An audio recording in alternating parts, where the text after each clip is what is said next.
Hi everyone, welcome to the Sew Along for the Ugly Naked Guy bag. I wanted to give you a little bit of a tutorial on how to do this. I know it's a lot of your first time doing this, so I'll just give some beginner tips and set you off to the cutting part. Next week when we do some sewing, I'll be able to give a few more tips on it. The first thing that you want to do is measure your square on your pattern. This square appears on almost all the pages, I think, so you want to measure it both directions and make sure that it's right at 1 inch. Be careful with these stretchy tape measures. If it's off a little bit, check it with another tape measure before you do any drastic changes to your printer. So mine's right on. The next thing you want to do is this pattern has a bunch of pieces that need to be taped together. And the easiest way that I find to do that is to leave a little bit of space on here and tape them. So I cut this one out. This says B and this says B. So I line these up and tape them on.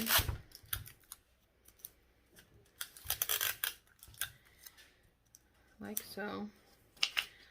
And then I'll do the other one.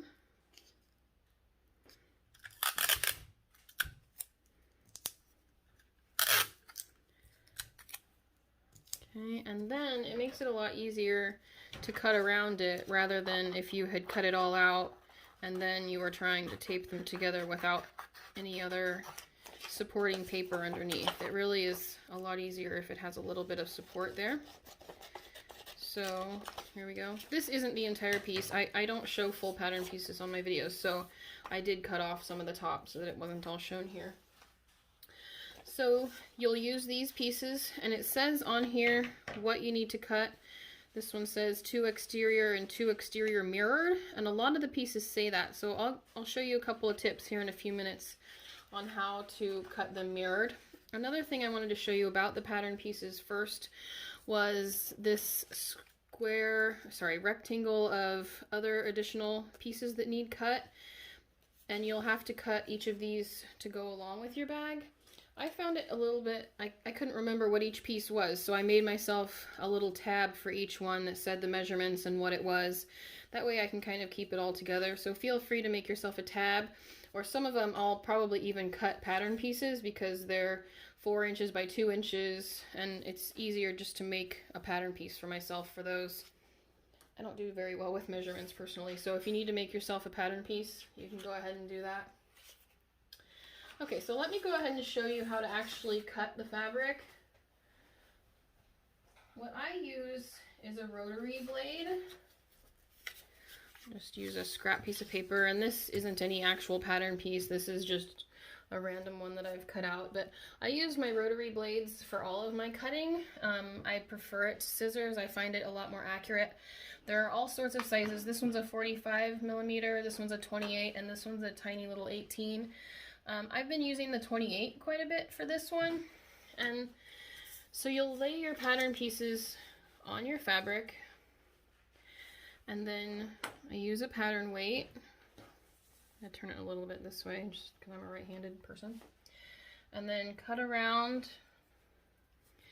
And that's the good thing about this, is you can get it exactly accurate for your cutting when you have the rotary blade. Sometimes your scissors, it can stretch one direction or the other, and it doesn't make for a perfectly shaped piece, and you can tell that it's exactly the right size. Okay, so that's how to use your rotary blade when you're cutting. I also wanted to show you, after you get all of your things cut, how to interface them.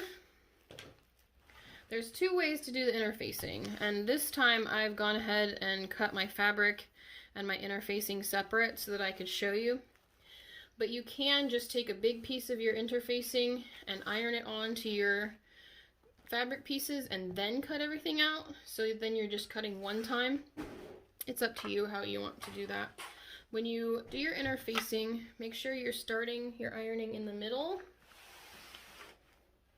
and going out to the edges. That way you get all of it ironed on. I use this Cricut heat press. I think it's called an Easy Press for all of my interfacing. I feel like it keeps it nice and even, and I like that it has the temperature for all of the different interfacings. I can look up what temperature to use, and I think that's actually kind of high for this interfacing, but it works. So there's the interfacing ironed on. And it might be easier in this case to iron on your interfacing to your lining fabric and to your main fabric and then cut out. It's up to you how you want to do that, but that's how you do the interfacing. Okay, I wanted to show you one quick time-saving tip. And remember I showed you that this piece says cut to exterior mirrored? Well, I've always struggled with how to do that mirrored part, and to make it less confusing for myself, I've folded it over. So you can take your fabric and fold it over, and then lay your pattern piece on top. And when you cut it out, you'll have two mirrored pieces. So then, if you've cut it this one time, you'll have your two exterior. Well, you have one exterior and one mirrored. So you'll need to cut one more time, and then you'll have two exterior and two mirrored. So you can do it that way. You would have to, since it's two exterior, two mirrored, you would need to cut it 2 times. On some of them where it says, this one says cut 1 exterior, 1 mirrored, you would only actually have to do it 1 time, because then that already gives you an exterior and a mirrored. Okay, so pay close attention to what you need. You might have to cut some extra interfacing. Even if you had ironed your interfacing on here and then cut, in this case you would need to go ahead and cut some extra interfacing. And you can do the same thing with your interfacing, where you fold it over, cut, and then you'll automatically have your mirrored ones ready to go. And then you can just iron them on extra to your pieces. Okay. And that is all I have for you, actually. It was just a really simple tutorial of how to do the cutting, because this week is pretty simple with cutting everything out. And next week we'll get started on the actual sewing. So if you can post a picture of all of your pieces cut out to the event in the group, that would be great. And I'll see you next week when we will start sewing the bag together. Bye, everybody.